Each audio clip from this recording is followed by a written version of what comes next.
How a cancer diagnosis at 17 years old, a life that was plagued with burnout, stress, and overwhelm, helped Jay to a clear, deep, and abundant understanding of mental and physical fitness.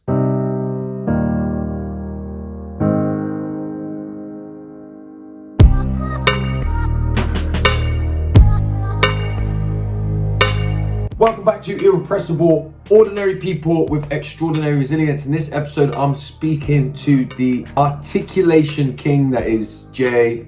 Jay is a mental and physical fitness coach and has lived quite an extraordinary life, despite talking about how blessed his life has been. And Jay's been through quite a bit.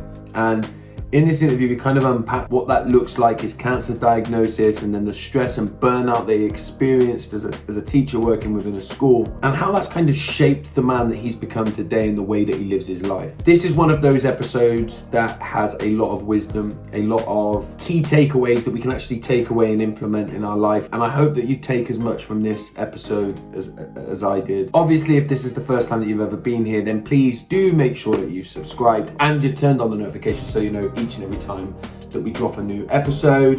And I really hope that you go in and check this full episode out and take away the wisdom that Jay has to offer. Jay, how you doing, mate? I'm good, mate. How about yourself? Yeah, good. And I'm looking forward to this one. And actually, genuinely, I can't believe we've only just set it up.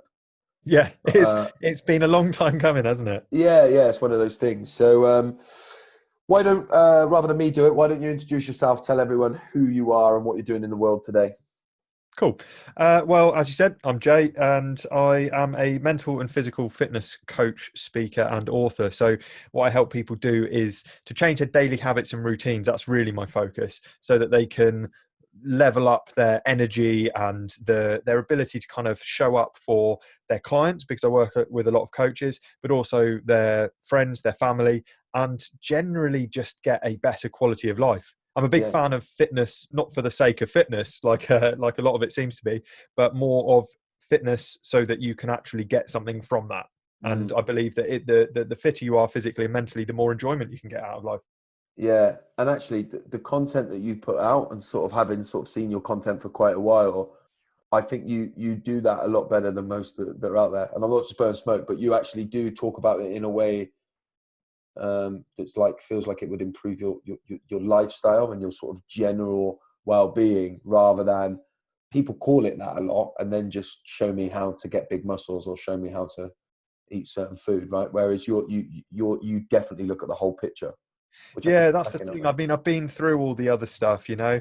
I've been in the fitness industry for not far off a decade now, and you do kind of go through the typical phases of what the fitness industry is doing. You know, when you're new in an industry and you look around and you go, right, what's everyone doing? And you start picking up certain philosophies and certain beliefs and certain practices from those around you.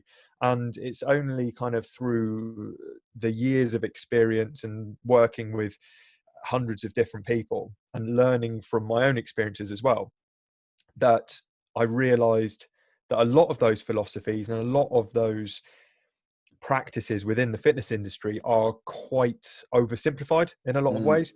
And the focus is very much on, like you said, you know, appearance and bigger muscles and losing weight and all of those kind of things, which they've got their place. And I have absolutely nothing against people trying to get bigger muscles, and I have absolutely nothing against people trying to lose weight.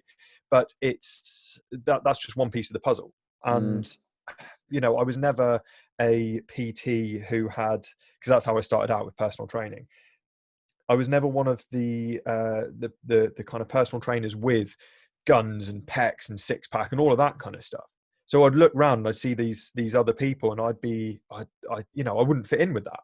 I even had people who would look me up and down and be like, "You're a PT." And it was so it was quite hard to kind of move away from that and find my own space and find what I was particularly passionate about, because I wasn't that fussed about getting big muscles. I never have been. I've tried it, and I never really achieved it to a great degree because I didn't really care, you know? Yeah. No, and it's good. It's refreshing to see. So look, today I want to talk about resilience, and actually, when I spoke to you originally for you to come on here, when you said one of the things that you'd faced, I wasn't even sure that I knew that. Yeah. So I'm quite looking forward to what we're going to talk about. So why don't you tell us some of the adversity that you've faced in your life that you feel like's meant that you've had to be resilient? Sure. Well, first off, I genuinely think that I've had a pretty blessed life, right? And Mm-hmm. I always I always feel a bit odd talking about adversity, which is something I do. It's something I do anyway in kind of my own content. I talk about adversity and bits and pieces like that, and challenges and stress, because my definition of fitness that I use is your ability to cope with and recover from stress. Because I Mm. believe that your physical fitness is your ability to cope with and recover from physical stress. That kind of makes sense. And therefore your mental fitness is essentially similar to the resilience that you talk about. It's your ability to cope with and overcome mental stress, which could be emotional stress as well. And so I talk about it a fair bit, and I always feel odd because I know that I've actually, a lot of my life, I've had a very blessed life. You know, Mm. I've grown up in a lovely part of the world. I've had people around me who cared deeply about me and looked after me. And yet, at the same time, I have had adversities and I have had struggles, the same as everyone has. You know, that's what life is. It's a mixture of difficulties, it's a mixture of opportunities and things like that. I know that the kind of things that I mentioned to you in the message were the big three, if you like, things which I dealt with. One, the first one, which I'll kind of discuss, was at the age of 17, where I was faced with something which really is going to be stressful at any time of life, but at the age of 17 is something that you shouldn't have to face in my eyes, and that was getting a cancer diagnosis.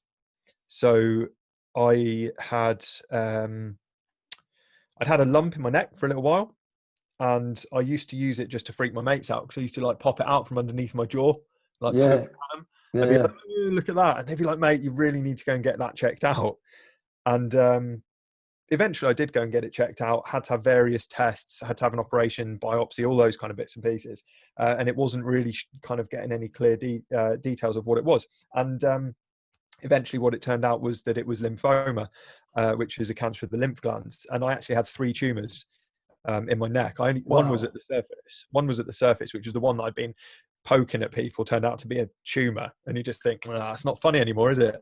And It's mad. and then they found 2 more tumors behind it, which were deeper, because obviously you've got a bunch of lymph nodes in your neck. Now this, as we talked about before, you know, we were saying about how do you deal with this? What's resilience is how you kind of, you know, cope with and recover from these stressful situations. Like when I talk about mental fitness, I really didn't cope very well with that at all, because at the age of 17, it was very much a you kind of think you're immortal. I think Yeah. you kind of have this idea that you don't have a concept of your own mortality. You don't think about your possible end at the age Mm. of 17. All you care about is kind of having a bit of a laugh and mucking about with your mates and all the rest of it. So my way of dealing with that was um, avoidance, and I didn't really deal with it until years later. So avoidance being drink mostly, I think, at Yeah. that age. You know, like I turned 18 shortly after my diagnosis. I got the diagnosis 18th of December it was, and then 10th of January I turned 18. I was in the middle of doing my A levels, um, and so at that age it's just like, oh yeah, I'll just drink and try and escape it. Um, so yeah, it wasn't until years later where I kind of started unpacking um, the things, the strategies I'd used to avoid this and other challenges that I'd had over the years, and that I really started actually kind of delving into it. And I didn't have the ability at the time, you know, I didn't have Yeah. the capacity to deal with it in that way that I do now. And so it wasn't until probably realistically within the last 5 to 10 years that I've actually dealt with it. So just to the cancer, they diagnosed you with cancer, right? Yep. But what was like, was it, did they say, because like when I think of cancer, I think of like cancer, it's either going to kill you, or they'll say, we're going to, like in your case, I don't know, we'll cut the tumors out and you're Yep. going to be fine. I mean, was it a case of, you've got these tumors, it's okay, we can remove them? Or was it like, you've got these tumors, we don't really know what we're going to do? I know obviously there's this whole sub layer there, which is like, my head goes to the fact of, and you probably didn't think this when you were 17, and maybe this is what you thought later in your life, but my head goes to, well, there's cancer in my body. When's that going to come back? Yeah. So at the time, I think that regardless of, and this has come up for other people I've spoken to who've had similar diagnoses, and even if it's something which is treatable and has a good prognosis, which mine did, there's still part of you which, just because there's so much baggage around that diagnosis, there's so much baggage, and cancer is such a wide-ranging illness, and there's so many different types, and they're all different, and the causes of it are all different, and it's not really one thing. It's such a scary word for a lot of people. Like a few years prior to that, I'd lost my aunt to cancer. She was only 45, and so I think, like anyone, I had a lot of fear that was founded to a degree, but also wasn't necessarily rational, as fear rarely is. And so it was a good prognosis in the sense that we caught it early, because I had a visible lump, which made me go and get it checked out. And so it was an early stage. It was growing pretty slowly, and so they said, right, we'll do all these scans, do all these tests. You've got these tumors, which, in fact, they'd already removed them when I had the diagnosis, because they had to remove them in order to find out what they were, because the biopsy didn't actually show anything, right? So they had to take them out, send them off for testing, and when I got the diagnosis, I'd already had the operation. Then further to that, I had to have radiotherapy. I didn't have to have chemotherapy because it hadn't spread anywhere, so it was concentrated radiotherapy on my neck for 3 weeks, every single day for 3 weeks, which really took it out of me. But yeah, like I said, it was a good prognosis. It was a lot better than it could be. However, what they said when they diagnosed it, it was a kind of Hodgkin's lymphoma. They said that it's a very unusual kind, and it is that this particular kind is more treatable. And I was like, brilliant. And they said it's also more likely to come back at some point. Wow. Could be like 10 years time, 20 years time. Still, it's not like an 80% chance that it's going to come back, but it's more likely than the other one. So it's still a small chance, but it's bigger. And so, yeah, that's something I'm aware of, and something that I kind of consider and meditate on and think about fairly regularly, because one of the things that one of my, I guess, one of the ways I deal with it now is the acceptance of that possibility, and the fact that it has taught me that life is very much a finite thing, and I'm not going to be here forever. And whether it's that gets me in the end, or whether it's something else, it could be tomorrow, it could be in next year, it could be 50 years time, like, I don't know. And so I try to incorporate that into the way I live and the way that I kind of do things, not in a live every day as if it's your last kind of thing, because I think that could get pretty messy. Do you know what I mean? Like, you genuinely thought it was your last day, you would act very, very differently. But just an awareness that if I got told that I had a week left to live, I feel quite comfortable in that now. I wouldn't choose to, but I feel quite comfortable in it, not because I feel like I've achieved everything I want to achieve, because I haven't, but I don't attach the value of my life to having achieved certain things anymore. It's much more about how I live on a daily basis. So that's been a huge lesson for me from that adversity in particular. Yeah, well, that's really powerful that you've managed to take that away from it. Yeah, it's taken me long enough. Yeah, and so let's explore that a little bit more, because you said that you feel like you didn't deal with it very well then. Yep. Right, and I sense there's some other things that have happened in your life after that. Yeah. There were a couple of other kind of a couple of other more, I guess, mental adversity mental health and stuff like that related, rather than physical health, although it's all interlinked. Mm, so what was that? When did that come later in life, or? Yeah, so when I was so obviously that was when I was doing my my A levels and everything. After that, I went on to university, studied biology at university, and then trained as a teacher, and went into secondary school teaching as a science teacher. And I didn't last very long in that career because I burned out, which is a common story for a lot of teachers. Yeah, I lasted less than 2 years before I ended up off work with stress, depression, anxiety, all of that good stuff. And it was around the same time that my first daughter was born. So it was linked to these kind of huge changes. And since then, when I've done a bit of work around postnatal depression, and I didn't realize back then that dudes could get postnatal depression at all. yeah, And so now now I understand that. I think that there was an element of that in it as well. But I think a lot of it came down to, again, just not looking after my well-being. I think mm, that a lot of the habits I had at the time were undermining my physical and mental well-being and my fitness, because it was a very stressful environment teaching in the schools. I hadn't dealt with stuff in the past, which was probably, eating away a little bit underneath everything. I was drinking a fair bit. I still was using that as a bit of a crutch, and that was obviously having a negative impact on my work.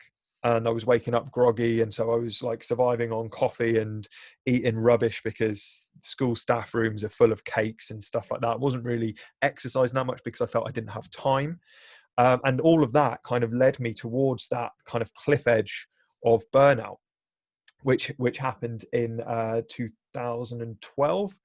Um, and yeah, so that was I've burned out twice. That was the first time, and I obviously lost my teaching career as a result of that. Tried to go back, phased return, made me unwell again. Got forced out a little bit because the school obviously were pay teachers are the most expensive thing in a school, and schools don't want to pay your salary if you're not working. mm, I mean, it's a controversial thing to talk about, but my arm was twisted a little bit. I was encouraged to resign, which I did, and yeah, that was the end of that career. But mm, again, I, in terms of dealing with that, in terms of resilience, I think I dealt with it a lot better at that point than I would have done in the past, in that I used it to reassess the work I was doing and reassess what I was doing with my life, especially becoming a dad for the first time. It was a good opportunity to see, right, what am I actually doing, the things which are, which I want to be doing? Am I being the person that I want to be? And that was when I retrained as a personal trainer, because I decided, right, I want to have a career. I need a changing career. I need to find something to do. I was job hunting for 6 months, couldn't find anything. So I was like, right, I need to do something off my own back. I want to do a job which keeps me healthy rather than makes me unwell. I still want to feel like I'm having a positive impact on individuals and on society. I want something which has some kind of career progression, but I also want to do something where I have greater autonomy and I'm not bound by so much kind of red tape, and doing things which I didn't agree with, which was the case when I was teaching. And yeah, what I came out with there was to kind of go and retrain and work in the fitness industry. Um, Funnily enough, I didn't end up actually looking after myself that much better. mm. Yeah. What? So you didn't look after yourself much better? I did at first. And I did in certain ways, but there were some very, very clear ways which I hadn't learned. And it's this thing, isn't it, where I think as humans we have the capacity to learn quite astounding things. The human brain is tremendous, and yet it's a very difficult thing to do, especially if we're trying to learn too many big things at once. And so it seems like we can often make the same mistakes over and over again, even though we just think, why haven't I learned this lesson? And it's because you learned a different lesson at the time, Yeah. and you weren't able to put all the pieces of the puzzle in at once. You had to do it one bit at a time. So I my my eating habits changed, my exercise changed, so those were positive. However, I've moved from one toxic environment in the school into another toxic environment in the fitness industry because of the obsessiveness that I was surrounded by in terms of diet, for example. There's a huge amount of obsessiveness around nutrition. They call it orthorexia now, which is it's not an official disorder in the same way as something like anorexia is, but it's considered disordered eating. So like the kind of step prior to an eating disorder. And orthorexia is the obsession with eating healthily. So it's not Yeah, like I've had that 100%. I've yeah, definitely fell into that yeah, category. Yeah. and it's so easy to do. And it's things like clean eating, and it's these dogmatic, I heard someone call them nutri-religions the other day, and I was just Yeah. like, yeah, like that word.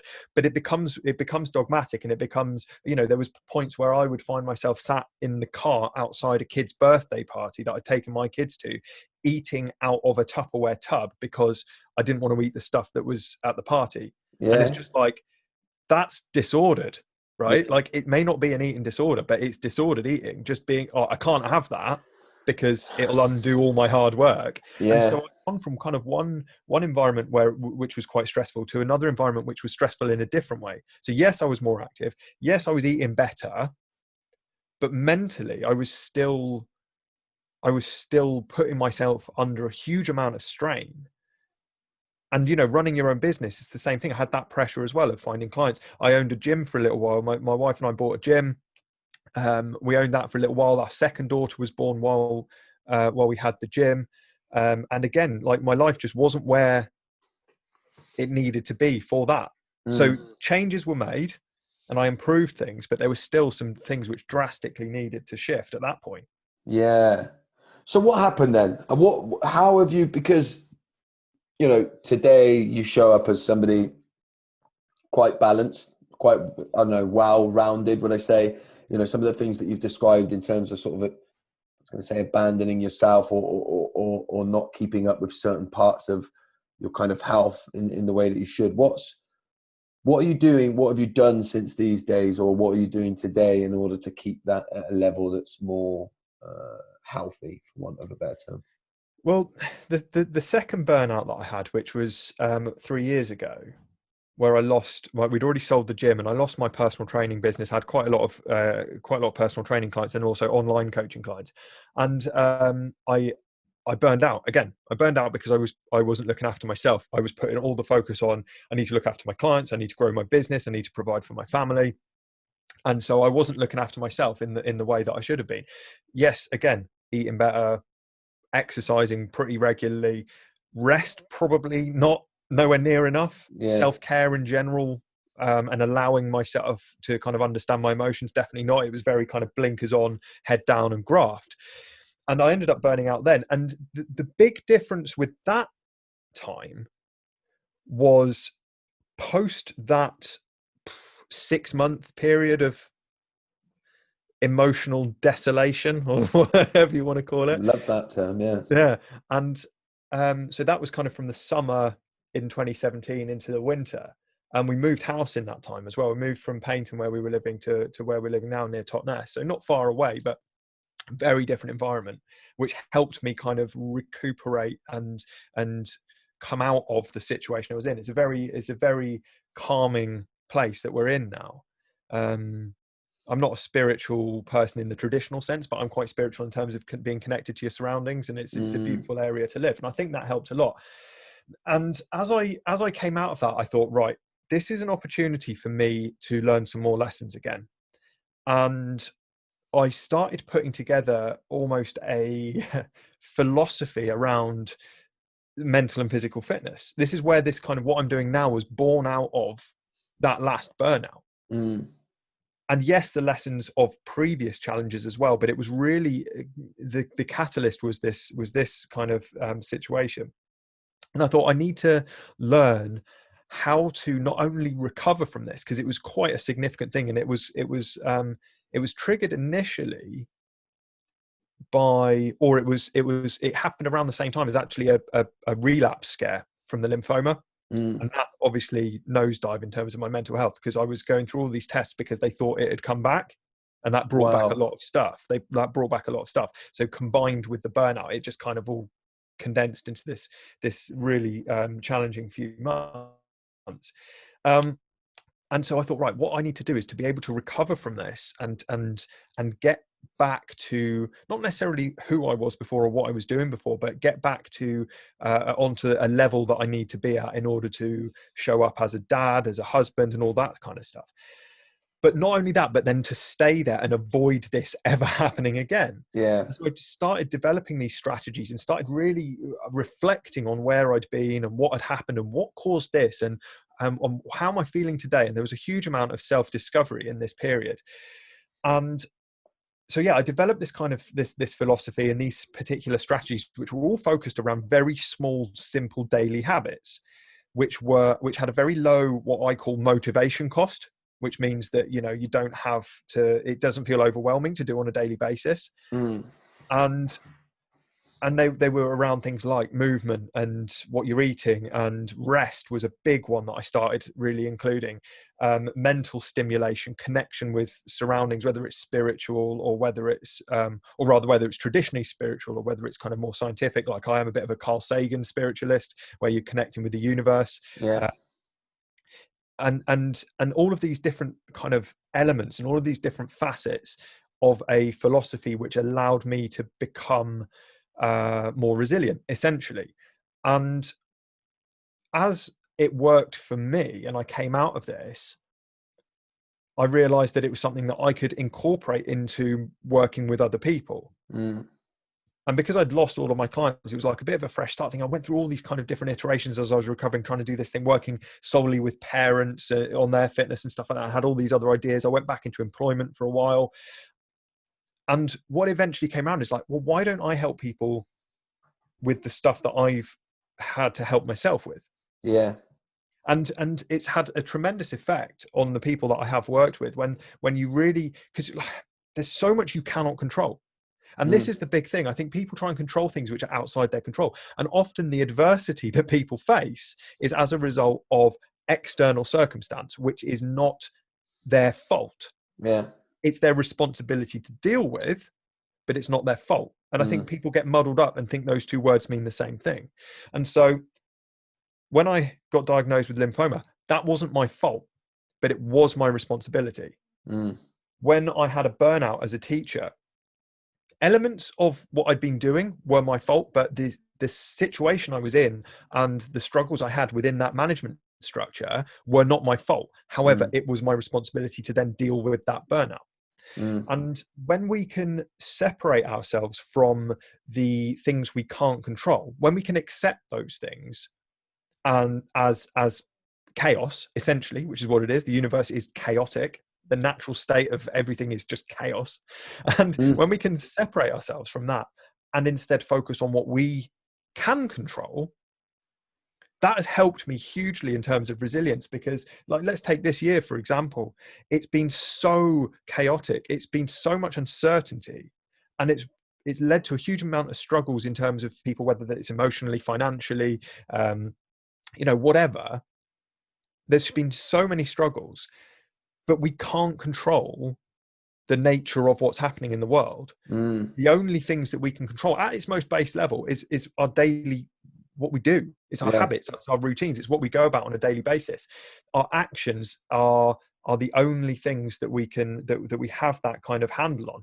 And so if we can automate certain behaviors which serve us well in terms of our how we feel and our well-being, stuff which looks after our physical well-being, our mental well-being, things like regular exercise, things like eating well, drinking lots of water, resting, sleeping effectively, and all of these things, if we can automate, the more of that we can automate, the less we have to think about it. The less we have to worry about, I've got to drink this much water, or I've got to eat this healthy food, or I've got to exercise. If we can automate those things so it becomes just part of our routine, like brushing our teeth is part of our routine. I was just about to say, like brushing your teeth. Yeah. Exactly. You don't have to get yourself motivated to brush your teeth in the morning. No, yeah. So if we can automate other behaviors as well, that can allow us a lot more freedom to enjoy our lives. Yeah. Yeah. No, it's incredible, and we're on very similar pages in terms of how we talk about things. A lot of when I deliver the resilience webinars that I do, some of the stuff that I do around the end is all about, I used brushing your teeth as an example. And I say, people often say to me, how do you do self-love, or how do you start to love yourself? And I always say, well, what are you doing now? Like, what have you've identified a problem in that you feel like you don't love yourself enough. So what space have you created in the day to combat that? Right. And I have processes in my life in the morning, particularly in the morning and the evening, that are built around this kind of healing nature, where I do them without thinking. The mindfulness that I do in the morning, I do in the same way that I brush my teeth. It's just there, I do it. And so I fall into that. It's not like I need to pick that up because I'm struggling. Let's pick something up. It's there, I do it. However, it's preventative. And that's the thing, is I'm not a mental health expert. I've done bits and pieces with charities and things like that. I've learned a lot about mental health. I'm not an expert. I'm not a professional. It's more from my own experience than anything else. But what I do consider myself an expert in is the prevention side of things. Yeah. So for me, people see mental, and this is why I use the term mental fitness and not mental health, because mental health has a certain amount of baggage with it. Yeah. And when people talk about mental health, they're usually talking about mental ill health, poor mental health, right? That's just what the conversation tends to be about. Now, I think that it's important to talk about that, and I think I'm a massive kind of supporter of the discussion of those things in public. However, what's not discussed is the prevention side of it. Everyone's got mental health the same as they got physical health, right? So you can look after your physical health before you get ill, before you develop diabetes, before you develop heart disease. You can look after your mental health before you get unwell. And it's not to say that you will remove the risk entirely of developing depression or anxiety or anything else, but you reduce the chances in the same way as you can reduce the chances of developing heart disease. No, it's true. And that's why language is important. And I think terms like mental fitness and well-being and all the other kind of terminology, I think it's important because it helps us to distinguish what we're talking about, right? And you're very much talking about this prevention and what can we do to look after ourselves, right? And in order to, like you say, and I think you said this a little bit back in the conversation, how can I recover, but how can I also get processes in my life to prevent this happening again? Mate, I could talk about this all day. I really could talk about it all day because this is my thing. This is what I love. But I think this has been really good conversation. And what I like about this conversation is the amount of stuff that you've given people to take away. Like, you've talked a lot about the kind of adversity that you went through, which was a lot of stuff really, but you've also, you've talked heavily about the processes in your life that you not only to recover, but to kind of be preventative. And listen, I know you do a lot of this online. I know a lot of your content gives a lot of value as well. So let's finish it off by telling people where's the best place to find you, to connect with you. If people wanted to work with you, where's the best place to come? Sure. So I tend to try and do most of my work networking, if you like, on LinkedIn. So you can find me, Jay Unwin, on LinkedIn. I'm also on Instagram and Facebook at The Real Jay Unwin. And I'm on Twitter as that as well. I don't really use Twitter, but I'm actually one of the big things, just as a final thought, one of the big things that I'm trying to change at the moment. I'm always looking for areas where I can just tweak these daily habits and routines. And a big one for me, like it is for a lot of people, is tech usage. And so I'm trying to really pare back my my use of social media, because I find that is a big issue for my well-being, just because it's sucking time away from stuff which actually is quite useful for me, like things like reading, Totally, yeah. So I'm trying to use Facebook in particular a little bit less, but at the same time I'm trying to be more laser focused with the content I'm putting out. So all of those pages I'm still going to be putting regular content on. It's pretty similar across the board. So whichever platform you follow me on, you're not going to miss stuff, if that makes sense. So try and get the same kind of stuff out across all of them. But yeah. Yeah, no, so I do a similar thing now. I still put content out on Facebook, but I have much less of a community feel. So like, I've built a community really, and that community for me is on predominantly Instagram and LinkedIn, but Yeah. predominantly Instagram. That's where my community is, where I really interact with the people. Yeah. Like you, I still put content out mostly across all of them, but I engage a lot less now on Twitter and Facebook, and that's because I've had to rein it in. Otherwise, Yeah. you're spending your whole time interacting with your content on social media. So I think it's an important point as well. Yeah, that's the direction I'm going in as well. I find that Instagram's just a more it feels like a more, you know, we're talking about surroundings and your environment and stuff like that, which is a lot of what I talk about in terms of habits and stuff is about your environment. And I find the environment on Instagram to be a lot more chilled and enjoyable, whereas I find that Facebook is a bit kind of angry. I just think it's become a toxic space. I do think that. I do think that. Not entirely, but I think, largely speaking, I don't like it on there. It makes me feel anxious the moment I open the thing. Genuinely, it does. And I think there's lots of reasons for that as well, which I won't go into today because that's another conversation, mate. We'll be here another half an hour. Yeah. But listen, Jay, I just want to say I really appreciate it. That I've really enjoyed this, and I think there's a lot to take away, and I'm hopefully people that see this will connect with you and see the value that you put out there. Yeah, sure. Thank you for inviting me on, mate. It's been an absolute pleasure. Pleasure, mate.